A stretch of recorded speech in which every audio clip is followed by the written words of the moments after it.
Good morning. मैं उमा पांडे। जैसा कि आप देख रहे हैं मेरा YouTube channel sociological knowledge. Good morning बच्चों। जैसा कि मैंने पिछली कक्षा में पढ़ा सामाजिक समस्याओं के प्रकार, यानी सामाजिक समस्याओं के कितने प्रकार हैं, तो आज हम पढ़ेंगे भारत में सामाजिक समस्याओं के प्रमुख प्रकार, main types of social problems in India, यानी भारत में कितने सामाजिक समस्याओं के प्रमुख प्रकार हैं। तो भारत में सामाजिक समस्याओं के बहुत से प्रकार हैं, जिसको मैंने निम्नलिखित रूप से आप सबों के सामने मैं व्यक्त कर रही हूँ। सबसे पहला है जातीय विभेद और जातिवाद। भारतीय जाति प्रथा ने हिंदू समाज को छोटे छोटे टुकड़ों में विभाजित कर दिया है और साथ ही उनमें ऊंच नीच का एक संस्तरण भी निर्धारित कर दिया है। इसका तात्पर्य यह है कि जाति प्रथा द्वारा आबद्ध भारतीय समाज में असंख्य भाग एक दूसरे से पृथक रहे हैं और उनमें सामाजिक दूरी भी कम नहीं है। इतना ही नहीं, प्रत्येक जाति केवल अपनी ही जाति के हितों के लिए चिंता करती है और उन हितों की पूर्ति करने के लिए दूसरी जाति के हितों की बलि देने में भी नहीं हिचकिचाती है। जाति के नाम पर अस्पताल, स्कूल तथा आश्रम खोले जाते हैं या योग्य होने पर भी अपनी ही जाति के लोगों को नौकरी में नियुक्त किया जाता है और जाति के नाम पर ही चुनाव लड़े जाते हैं व वोट मांगे जाते हैं। प्रत्येक जाति अपनी ही जातीय सदस्यों की चिंता में तन्मय रहते हैं और सामाजिक दूरी को और बढ़ती हुई चली जाती है। जाति प्रथा भोजन और सामाजिक सहवास पर, पेशे के चुनाव पर और विवाह साथी के चुनाव पर एकाधिक प्रतिबंधों को अपने सदस्यों पर लादती है। इन प्रतिबंधों के फलस्वरूप समाज का विभाजन और विभिन्न समूहों में सामाजिक दूरी और भी स्पष्ट हो जाती है। आज़ादी के 70 वर्ष बाद भी आज हमारा देश जातिवाद से ग्रसित है। दूसरे में है अस्पृश्यता। अस्पृश्यता भी भारत के सामाजिक समस्याओं का एक बहुत बड़ा अभिशाप है। यद्यपि कानून के द्वारा अस्पृश्यता का अब अंत कर दिया गया है और अस्पृश्यता को मानना या उसे बढ़ावा देना दंडनीय अपराध है, फिर भी यह समस्या आज भी भारतीय सामाजिक जीवन की एक गंभीर समस्या बनी हुई है। भारत में 2001 की जनगणना के अनुसार 16.72 करोड़ अर्थात भारत की कुल जनसंख्या 103 करोड़ का 16.23% अनुसूचित जाति है, जिनकी दशा आज भी संतोषजनक नहीं कही जा सकती है। 2011 की जनगणना के अनुसार इनकी संख्या 20 करोड़ से अधिक है। वे आज भी भूमिहीन कृषि श्रमिक बने हुए हैं, सबसे कम वेतन पाते हैं तथा अपने प्रकार की सामाजिक निरुक्तताओं का शिकार हैं। इसलिए महात्मा गांधी ने अस्पृश्यता को वर्ण व्यवस्था पर एक काला धब्बा, सबसे बड़ा कलंक कहा है। तीसरे में संयुक्त परिवार का विघटन। तो संयुक्त परिवार का विघटन भी भारतीय समाज का सबसे बड़ी समस्या है।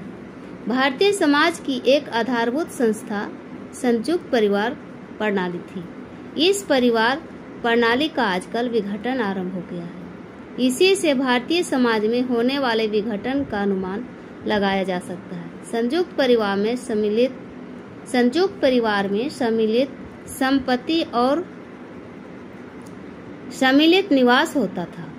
पारस्परिक कर्तव्य बोध तथा सामाजिक व धार्मिक कर्तव्यों के संबंध में समानता होती थी, परंतु अब इस परिवार प्रणाली का विघटन हो जाने के कारण परिवार का सम्मिलित रूप समाप्त हो गया है। अब यह अपने सदस्यों के लिए सामाजिक बीमा के रूप में कार्य नहीं कर पाता है और न ही बूढ़े, विधवाओं, अनाथ बच्चों को आश्रय दे पाता है। संयुक्त परिवार में रहते हुए पहले बच्चे उदारता, सहिष्णुता, सेवा, सहयोगिता, प्रेम, सद्भाव, आज्ञाकारिता और हिल मिलकर रहने की कला का पाठ पढ़ते थे और परिवार में सबके लाभार्थ अपने स्वार्थों की बलि देना सीखते थे, पर अब इस परिवार प्रणाली का जैसे जैसे विघटन होता जा रहा है वैसे वैसे व्यक्तिवादिता का विकास होता जा रहा है और परिवार का नियंत्रण व्यक्ति पर ढीला पड़ता जा रहा है। यह सामाजिक विघटन का ही सबसे बड़ा सूचक है। तो चौथे में है निर्धनता। निर्धनता भारत के सामाजिक विघटन का एक सर्वोत्तम मापदंड है। कार्ल मार्क्स ने कहा है कि मानव समाज के अस्तित्व के लिए सर्वप्रथम आवश्यकता यह है कि मनुष्य अपने जीवित रहे, तब कहीं वह इतिहास का निर्माण कर सकता है। और जीवित रहने के लिए भोजन, कपड़ा, निवास आदि की आवश्यकता अनिवार्य है। जब व्यक्ति के पास इन मौलिक आवश्यकताओं की पूर्ति करने तक की आर्थिक सुविधाएं उपलब्ध नहीं होती है, तब वह अवस्था को निर्धनता कहते हैं। यानी सभी प्रगतिशील देशों की तुलना में भारतवासी इस निर्धनता के दानव से कहीं अधिक दबे हुए हैं। अशिक्षा, खेती की पिछड़ी दशा, बुनियादी उद्योगों की कमी, जनसंख्या विस्फोट आदि निर्धनता के प्रमुख कारण हैं। और अपराध, आत्महत्या, भिक्षावृत्ति व वेश्यावृत्ति तक इसके दुष्परिणाम हैं। तो बच्चों, पहले भारत को सोने की चिड़िया कहा जाता था। वास्तव में इस कथन का तात्पर्य केवल इतना ही है कि इस देश में प्राकृतिक और भौगोलिक साधनों की पर्याप्त प्रचुरता रहती थी। प्रकृति ने इस देश भर प्राकृतिक साधनों की वर्षा उदार हाथों से की है। प्रकृति ने 32,87,263 वर्ग किलोमीटर का विशाल क्षेत्र प्रदान किया है और खेती के लिए गंगा का मैदान जैसी उपजाऊ भूमि, जिसकी चौड़ाई प्राय 240 किलोमीटर से 320 किलोमीटर तक तथा भूमि सीमा लगभग 15,200 किलोमीटर है। वन संपत्ति की दृष्टि से भी भारत एक धनी देश है। यहाँ के वनों में इमारती और जलाने की लकड़ी की कुल वार्षिक उत्पत्ति क्रमशः 20 लाख टन से भी अधिक है। फिर भी हमारा देश आज एक गरीबी के रूप में देखा जाता है। भारत में खनिज संपदा भी प्रचुर मात्रा में उपलब्ध है। उदाहरण के लिए यहाँ कच्चे लोहे का विशाल भंडार मौजूद है। इसके अतिरिक्त रूस के पश्चात भारत की विश्व में मैंगनीज का सबसे बड़ा उत्पादन है। जल शक्ति की दृष्टि से भी इसे एक धनी देश कहा जा सकता है। एक अनुमान यह है कि यहाँ 3.5 करोड़ किलोवाट जल विद्युत उत्पन्न करना संभव हो सकता है। सभी बातों के आधार पर भारत को एक धनी देश कहा जा सकता है, परंतु देश में कुशल श्रम का औद्योगिक ज्ञान का अभाव है। पूंजी की कमी तथा निपुण उद्यमियों की कमी, देश में पर्याप्त व समुचित बैंकिंग तथा साख सुविधाएं की कमी, परिवहन तथा संचार के अन्य साधनों की कमी, जाति प्रथा तथा संयुक्त परिवार आदि के कारण उपयुक्त प्रकृति साधनों का उचित व पूर्ण उपयोग करके देश की राष्ट्रीय आय को आवश्यकता अनुसार बढ़ाने तथा निर्धनता को दूर करने में भारतवासी असफल रहे हैं। तो 5वें में है बेरोजगारी। बेरोजगारी पर कभी टिप्पणी लिखने के लिए भी आ सकता है, इसलिए इसे आप लोग ध्यान से सुनेंगे। भारत में सामाजिक विघटन की एक और उल्लेखनीय अभिव्यक्ति है बेरोजगारी। इस देश का एक बहुत बड़ा दुर्भाग्य यह है कि यहाँ काम चाहने या करने वालों के लिए आवश्यक अवसर उपलब्ध नहीं है। गांव में बेकारी और कम समय के लिए काम मिलना दोनों ही मौजूद है और इन दोनों में बहुत कम भेद है। गांव में बेकारी प्रायः कम समय के लिए या साल में कुछ दिनों के लिए काम मिलने के रूप में होती है। शहरों में उद्योग धंधों, परिवहन और कामकाज की घटा बढ़ी के अनुसार लोगों को काम मिलता है। इस समय भारत में बेकारी के संबंध में उचित आंकड़े प्राप्त नहीं है, परंतु जो कुछ भी जानकारी प्राप्त है उस पता चलता है कि इस देश में यह समस्या वास्तव में बहुत गंभीर है। केंद्रीय श्रम मंत्री के अनुसार पहली पंचवर्षीय योजना के अंत तक बेरोजगारी की संख्या 80 लाख थी, जो आज बढ़कर 5 करोड़ से भी अधिक तथा बेकारी की संख्या में इस वृद्धि से पता चलता है कि देश में रोजगार के अवसरों में इतना अधिक विकास नहीं हो पाया है कि बेकार रहने वाले सब लोगों को काम दिया जा सके। छठे में है अपराध और बाल अपराध। निर्धनता, बेरोजगारी तथा अपराध व बाल अपराध एक दूसरे से आंतरिक रूप में संबंधित है। यह बात भारतवर्ष के लिए विशेष रूप से सच है। धन के विरुद्ध अपराध जैसे चोरी, डकैती, सेंधमारी, गबन, जालसाजी आदि अपराधों की संख्या इस देश में तेजी के साथ बढ़ रही है। इसी प्रकार यौन अपराध की दर में भी कोई कमी नजर नहीं आ रही है। हत्या करने वालों की संख्या भी इस देश में बढ़ रही है और अब तो मामूली से मामूली बातों में कत्ल किया जा रहा है।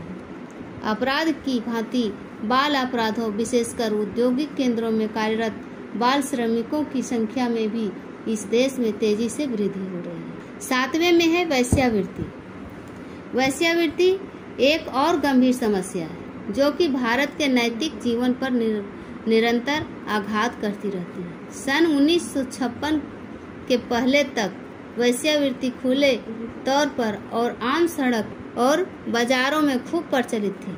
वैसे तो यह समस्या सभी नगरों यहाँ तक कि गांवों तक में फैली हुई है, पर इसका प्रकोप भारत के बड़े औद्योगिक केंद्रों में बहुत ही ज़्यादा है। औद्योगिक श्रमिकों को 8-10 घंटे लगातार काम करना पड़ता है।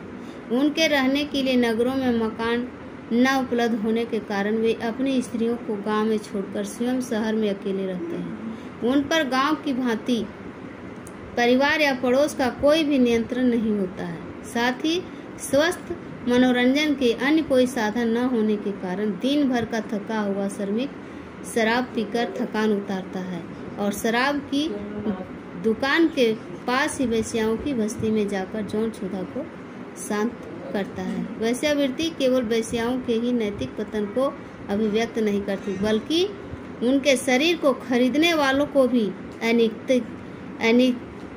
अनैतिकता के रास्ते में घसीट लाती है। इससे सामाजिक जीवन में घुन लग जाता है। इतना ही नहीं, भारत का गरीब श्रमिक जब वेश्याओं के चंगुल में फंसकर अपनी सारी कमाई का धन उन पर न्यौछावर कर देता है तो उसके परिवार के अन्य लोग पैसे को मुमताज हो जाते हैं। आठवें में है भिक्षावृत्ति। भिक्षावृत्ति हमारे देश के लिए एक सदियों पुराना अभिशाप है। इससे लोगों का मानसिक पतन तो होता ही है, देश के लिए भी यह स्वस्थ रूप का परिचायक नहीं है।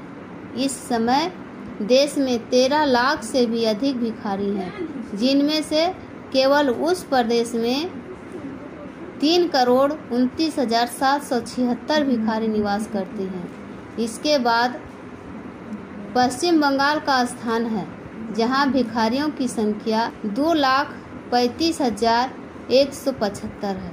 भारत के हर प्रदेश तथा गांव में प्रत्येक सड़क तथा सार्वजनिक स्थान में, मंदिर, मस्जिद तथा रेलवे स्टेशन पर, यहाँ तक कि चलती हुई रेलगाड़ियों तक में हमें हर तरह के भिखारियों के दर्शन होते हैं। इनमें से अनेक तो लंगड़े, लूले, अंधे तथा कई प्रकार के रोगों से पीड़ित भिखारी होते हैं और अनेक हट्ठे कट्ठे भिखारी भी होते हैं। भारतवर्ष में इन दोनों प्रकार के अलावा भिखारियों का एक और भेद भी होता है, जिन्हें धार्मिक साधु कहा जाता है, जो कि जनता की धार्मिक दुर्बलताओं से फायदा उठाकर उनसे पैसा या अन्य चीज़ें प्राप्त कर लेते हैं। इन साधुओं में अधिकतर बनावटी धार्मिक साधु होते हैं, जिनका वास्तविक काम भिक्षावृत्ति के साथ साथ लोगों को ठगना होता है।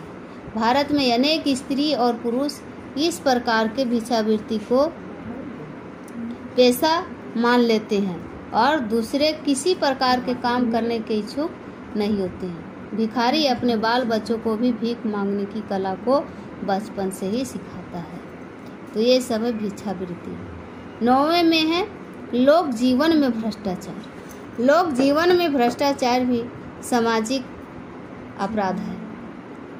प्रतिदिन के समाचार पत्रों में हमें भारतीय लोक जीवन में प्रचलित भ्रष्टाचार के विविध रूपों का पता चलता है, जो कि इतने अधिक हैं कि एक अध्याय में उनका संपूर्ण वर्णन संभव नहीं हो सकता है। भ्रष्टाचार के मामले में देश और प्रदेश के कुछ मंत्रीगण, यहाँ तक कि कई मुख्यमंत्री भी फंसे हुए हैं। स्पेशल पुलिस स्थापन दिल्ली द्वारा समय समय पर प्रकाशित रिपोर्ट से पता चलता है कि व्यभिचार, भ्रष्टाचार या गैर कानूनी कार्यों के मामले में फंसे हुए व्यक्तियों में इंजीनियर, डायरेक्टर ऑफ सप्लाईज एवं डिस्पोजल्स, मंत्रीगण, सेना के कमीशन्ड अधिकारी, वन अधिकारी, आयात और निर्यात विभाग, सार्वजनिक निर्माण विभाग के अधिकारी या कर व बिक्री कर अधिकारी आदि ही अधिक होते हैं। कहने का मतलब है कि जीवन के प्रायः हर क्षेत्र में भ्रष्टाचार कूट कर भरा हुआ है। उदाहरण के लिए देखिए, अनेक उद्योगपति असत्य विज्ञापन, पेटेंट, ट्रेडमार्क और कॉपीराइट के उल्लंघन, श्रम कानूनों को तोड़ना, आर्थिक ठगी और कारों की चोरी संबंधी भ्रष्टाचार में लिप्त पाए गए हैं। व्यापारी वर्ग काला बाजारी करते, नकली दवाइयाँ बेचते तथा खाने पीने की चीज़ों में खूब मिलावट करते हैं। 10वां में है गुटबंदी।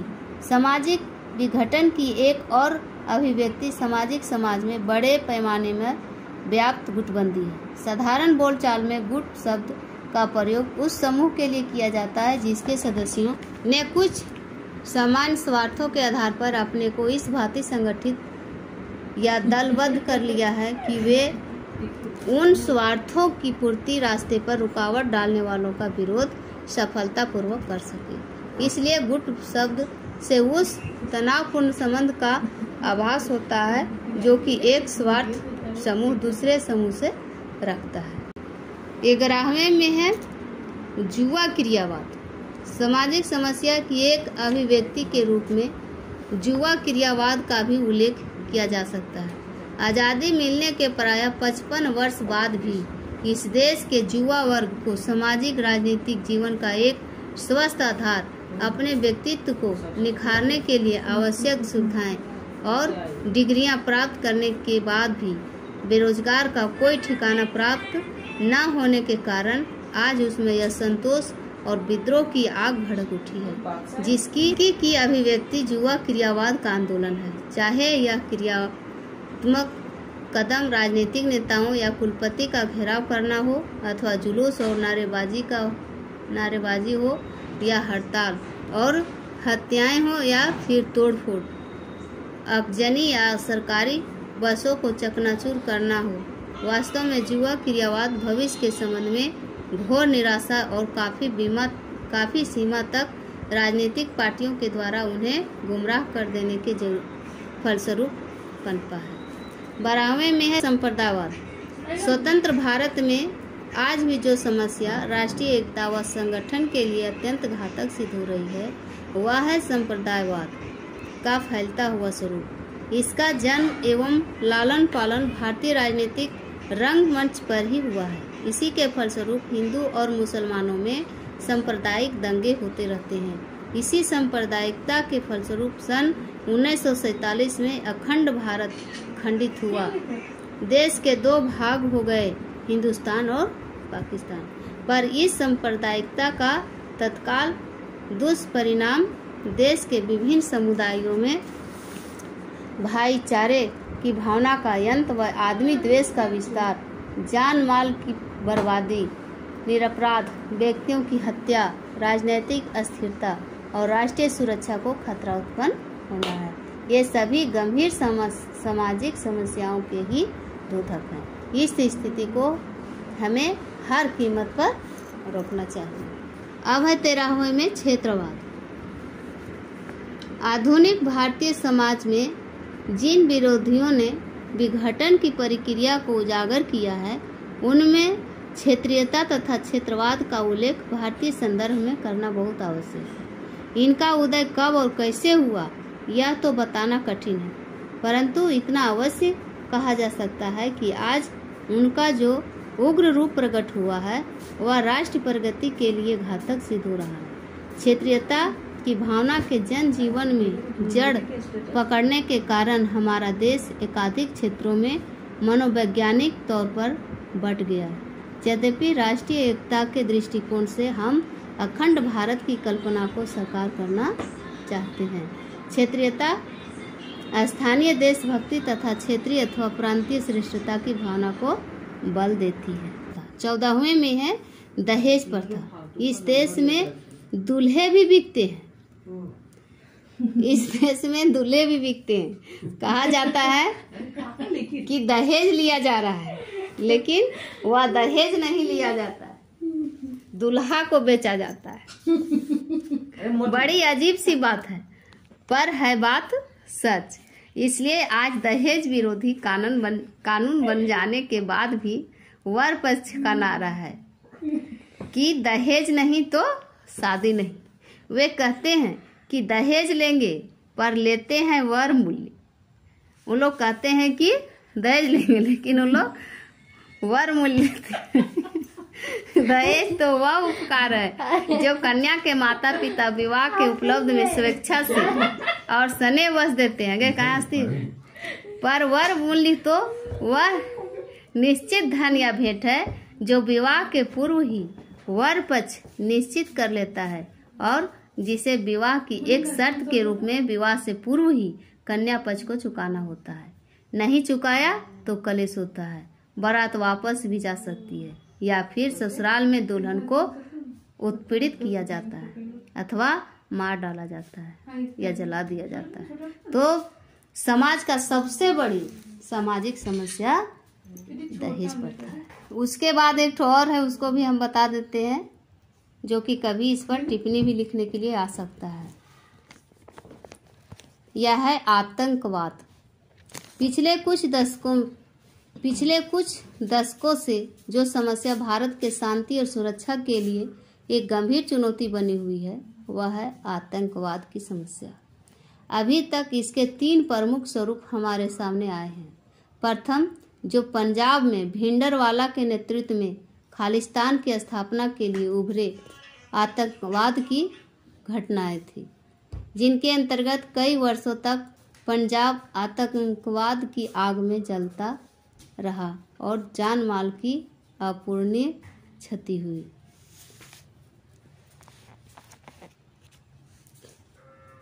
आतंकवाद के बारे में हम आगे अध्याय 5 में विस्तृत रूप से जानेंगे, जबकि उपरोक्त समस्याओं के अतिरिक्त भी भारत में अन्य अनेक सामाजिक समस्याएं हमारे सामाजिक व राष्ट्रीय जीवन को निरंतर खोखला करती जा रही है। उनमें मद्यपान व मादक द्रव्य व्यसन, सफेदपोश अपराध, यौन विचलन तथा एड्स की समस्या, जनसंख्या विस्फोटक की समस्या प्रमुख है। तो आज इतना ही। धन्यवाद।